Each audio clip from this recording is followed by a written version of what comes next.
Good evening, everyone, and welcome to the Kabbalistic Astrology Forecast for 2020.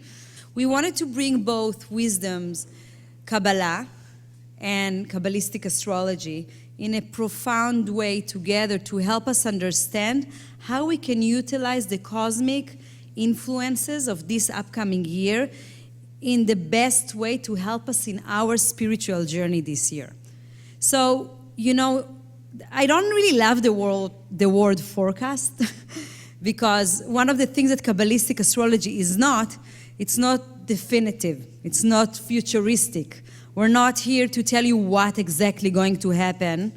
But what we're talking about energies, cosmic energies that will influence, obviously the cosmos, the universe, will influence the world as a whole, humanity, but will influence each of us as individuals. We are like microcosmos, right? So if we're talking about the cosmos, why is it that it's influencing us so much? Why is that everyone individual chart is so important in understanding their personal setting, their tikkun? We all hear about the concept of tikkun. We all hear for the purpose of not just like intellectually learn about Kabbalah. We want to know how to apply this wisdom in our life as a spiritual wisdom to help and guide us to become the best version of ourselves, right? And to grow spiritually and evolve and become the best as we can become. So what we're doing today is taking all this wisdom, and in the Kabbalah Center, we gave this lecture in different formats, in different locations. We have one of our senior teachers in Moscow, Yael Yardeni, that had this lecture 2 weeks ago, and it's a phenomenal lecture. I will recommend for all of you that have a community membership or not to go on Kabbalah.com. But our lecture tonight is going to be a little bit different. We're not going to discuss how the cosmic influences and the movements of the planets going to influence, humanity, what's going to happen in the world, what's going to happen on Earth, what to expect in the financial world, what to expect on the government, in the whatever it is, which many astrologers do predict. We want to focus on our individual process, how those cosmic influences really can help us to break free and to progress in our personal transformation. So it means a lot to humanity because this is going to be a very powerful year. The planets moves in cycles. There's cycles this year that happening every 34 years, that happening every 500 years. There is a lot of very meaningful meetings between planets in certain signs that's going to shape history. But that's not what we're going to focus on. And obviously, shaping history requires all of us being in the right consciousness for us to move to the right direction where history, where humanity as a whole can bring and go closer to a time where we can really experience less chaos and suffering in the world and in our life as individuals. So our focus is very individualistic today. I just wanted to clarify that. The lecture today is also one out of 3 lectures we're going to offer this year. So usually we give a lecture once a year. We're planning to give another one before Pesach, like around April, another one on September. So we're going to highlight some of the things we're discussing today, and we're going to talk about it when it's really happening around the time and see how we can apply it in the time where Kabbalistically we learn about other holidays and other things that are happening. So it will be hopefully this Kabbalistic wisdom, Kabbalistic astrological wisdom can support us throughout the year as well, not just today, right? We hear about it once and then after 3 months we forget about it. So the goal is to help us throughout the year as well. So I'm going to start this evening. I'm going to start with a lot of astrological information. And then Yehuda will help us to understand how is it aligned with very interesting Kabbalistic concepts that very much align with what the Zohar is talking about is going to happen in this time in history. So the first thing I have there is I want to tell you a little bit about some timelines, okay? So some of you are more familiar with astrology, so maybe they understand what's on the screen. Some of you are not. I'm going to try to make it more simple and bring it to a level where we can all understand. So there are some things that are happening that it's good to remember or to put in your calendar, because what I'm talking about now is something that's evolving with personal planets. Personal planets is planets that affect us more on a personal level. The rest of the activities that's happening has more to do with karmic planet, which I'll bring later on, that will affect us more, that has to do with our tikkun, something deeper with the journey of our soul. This is just for the day-to-day interactions or decision-making processes that we want to do throughout the year. It's good to know that. So there are planets that are going to be in retrograde. You heard the expression retrograde before. I'm sure especially the famous one is Mercury in retrograde, right? Who'd never heard about Mercury in retrograde, right? So there's not only Mercury in retrograde. Planets retrograde throughout the year, which means that it seems from Earth that they're going in the opposite direction. They're going backwards. In other words, it's like slowing down. So what happens when planets are slowing down? The energy that they carry with them slows down in our life as well. And what it's encouraging us to do from a spiritual point of view is, if you put the word R-E in front of everything, reassess, reevaluate, restore, redo.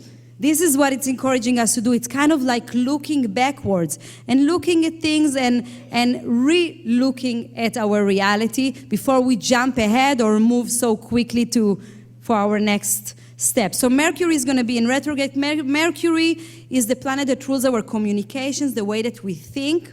So this is a time to really, sometimes there is also a lot of technological slowdowns in this time.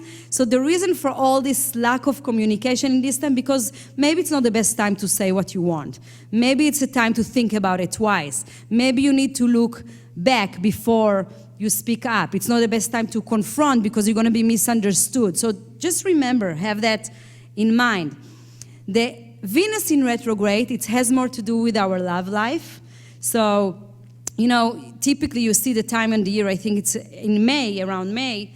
So it's a good time for weddings and, you know, it's like the spring, it's all pretty and beautiful. But when Venus in retrograde, this specific month and a little bit is a time that we actually need to, maybe you will feel things are slowing down in our love life. You know, maybe it's not the best time for marriage or for any romantic, you know, advancement. Let's put it that way.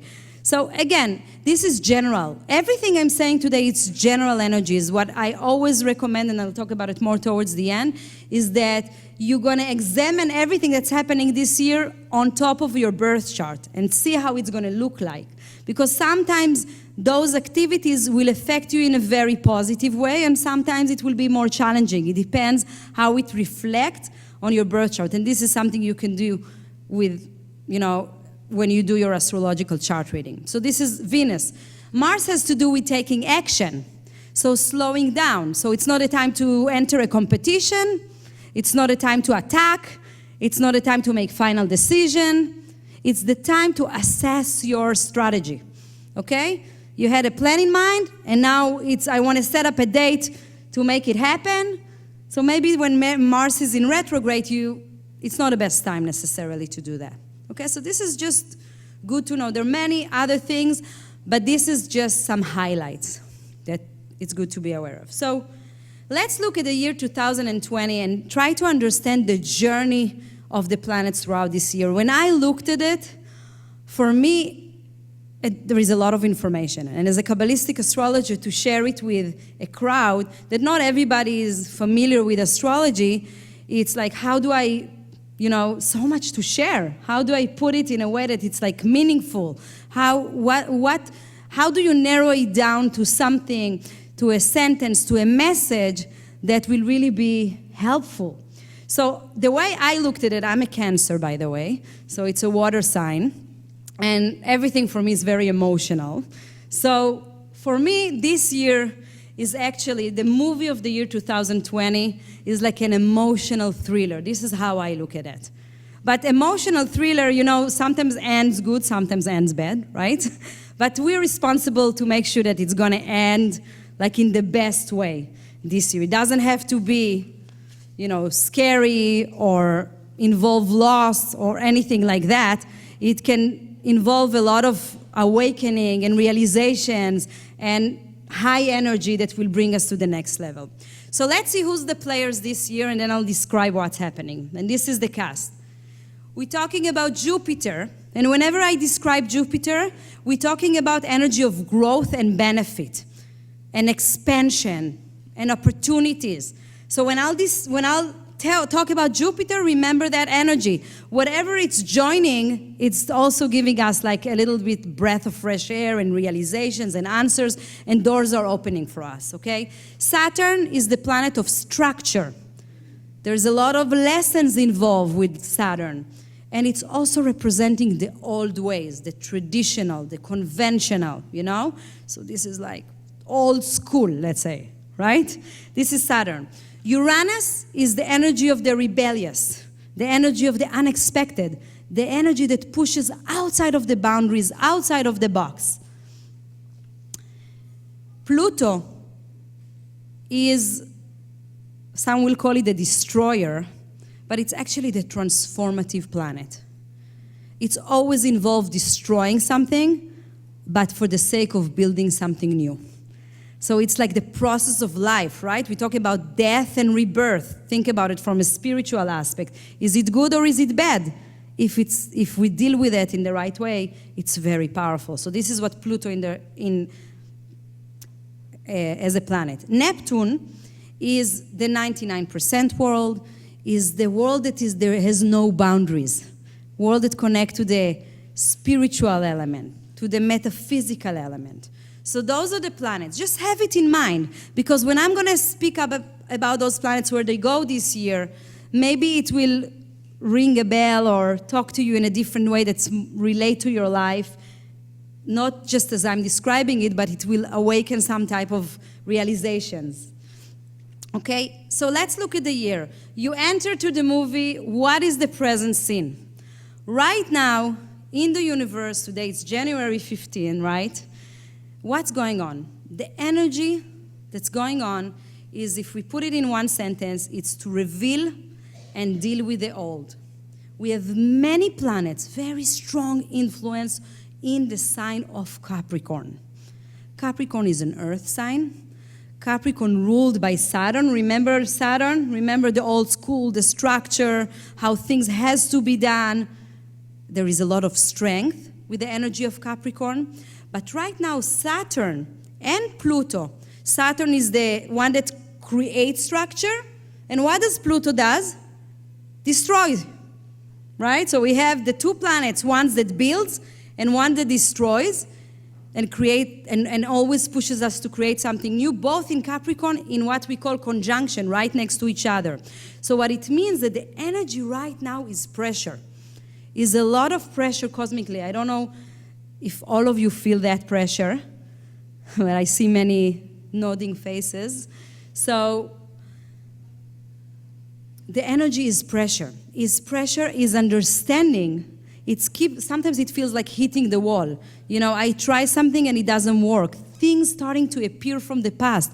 Old way of doing things, of dealing with situations. It doesn't work anymore. I thought that I let go of this problem, but it keeps appearing in my life. I thought that I already changed, but I didn't. So Pluto and Saturn, and the Sun is also in Capricorn right now, and also the South Node. This is not a planet. This is a point in the chart that shows us the karma, the past life. Energy that we bring from the past is also in Capricorn. So what it means that this is a time where a lot of the things are going to be revealed, and we'll need to deal with it. So this is the scene that we're entering right now. This is the beginning of the year. Now, what it tells us, because it's so many lessons in Capricorns, what it pushes us to do and the attitude that we need to be at one thing I forgot to mention before I say that is that Jupiter is in Capricorn too. Remember what he said about Jupiter? It's always good news. So what does it mean? It means that Jupiter, it's in the sign that shows us if we're going to act like a spiritual Capricorn, this is where we're going to find our growth this year. So what does it mean? At the end of the day, if we take 100% responsibility, this is what Capricorn is about, on our past, on our actions, on the results we want to achieve. We're not going to be like a victim or see all the reasons of why not. We're going to take the action. We're going to make the plan. We're going to be willing to work hard, not just physically, but in our hand. We're going to have a sense of commitment to change, a commitment to overcome, a commitment to look at an old issue again and to really let it go. And this time do it like in a different way, and maybe we didn't do it as good as we should do it, or we didn't invest in it the right energy. This is what's required from us right now. This is the energy of the present moment. What's going to happen throughout the year is that what's interesting is that every sign that comes after the sign before represents some type of evolvement. All this energy of Capricorn that we feel right now is going to shift slowly into Aquarius. Aquarius is the next sign of the zodiac. So if Capricorn is the ruler, if Capricorn is how, and again, I'm bringing it up, I'm not going to talk about it much, but also the predictions is that in the world we're going to see old system collapse. Right? There's new ways to do things. We look at money, right? We look at currency, we look at banking, we look at the stock market. You look at a lot of things, and there has to be a new way to do it. You look at, big businesses, you look at the government, you look at leadership. Things has to change. Things has to shift. This is the energy of Aquarius, and now also with our personal life. So the energy of Aquarius is the energy of humanity. If Capricorn is focused on hierarchy, like the personal growth, we're in this level, you go to that level. Now we talk about humanity. The energy starts shifting. First of all, Uranus, the planet, the rebel, the planet that comes to shake up, is in the sign of Taurus. Taurus is the materialistic world. So it's affecting us a lot in the world, again, of money, of Mother Earth. We see all the weather patterns, crazy, right? We look at that, the world of health, physical health, the way we're going to handle food and how food affects us. All of these things are going to change generally in the world, and is already in a movement towards that. Also, Saturn, that was in Capricorn for the last 2.5 years, is going to move in 2 months to Aquarius. So Saturn was next to Pluto. Remember, Saturn is, no, this is the way. This is the way. Pluto, no, get rid of it. Get rid of it. It's not the way. Something new is about to come. Destroy the old. Destroy the old. Saturn moving into Aquarius. Saturn going to create new order. Okay, so something new is going to come up. Something different, something unique, outside of the box is opening our awareness. Right? So something that gears toward humanity and making the world a better place. People are we're all waking up, unfortunately, with bad news, that we start thinking about how can we do things differently, and how could I have been so, asleep, not caring about it or doing nothing about it. How can I share about it? What can I do about it? It's like this is the evolution of humanity, and for each of us personally. So this is the next stage of the planets. Jupiter at the end of the year is going to join Saturn in Aquarius. So if Saturn was next to Pluto, that gave him, you have to break it, let go. Then it's going to come together with Jupiter, that together it's going to be much lighter to move forward. And this is the next energy that we should experience in the upcoming, at the end of the year, which is like the epiphany moment, right? Saturn and Jupiter together. Right now, Neptune is in Pisces. Neptune is in a sign for a long, long time. So it's not just this year, but until 2026. I'm bringing it up because it's part of the evolution. Neptune is the planet of the 99%. It's residing in its own home sign. the sign of Pisces. It's the last sign of the zodiac. It's like it's the end of the process. You can call it like the final redemption, right? This is what Neptune represents. Pisces represent no boundaries because it's not the physical world. It's not the 1%. So the energy is like no boundaries. And in our personal life, we're being pushed to see where we can push our boundaries. How can we take more leadership? What else can we do? So it's like a lot of pressure, a lot of extreme energy right now because it pushes us to this place that we can see that we can handle, that we can see a new reality. And the bottom line, summarizing this energy, is get rid of the old so you can welcome something new to come into your life. And this is what's required from us in this year. Energetically, all the movement of all the planets. And remember, now, and in this year in general, we're going to experience some extreme energy. But the extreme is the pressure of being pushed into the corner, but realizing that I can figure out my way out. I know how to do it. I break the limits, and then finding a balanced place. So all of that pressure that's happening is in order to help us climb up and find a more balanced way to balance things in the universe, in humanity, in society, and for us personally in our life. So there is a lot of breakthrough and a lot of breaking old patterns that is an opportunity for us this year. We can fight against it.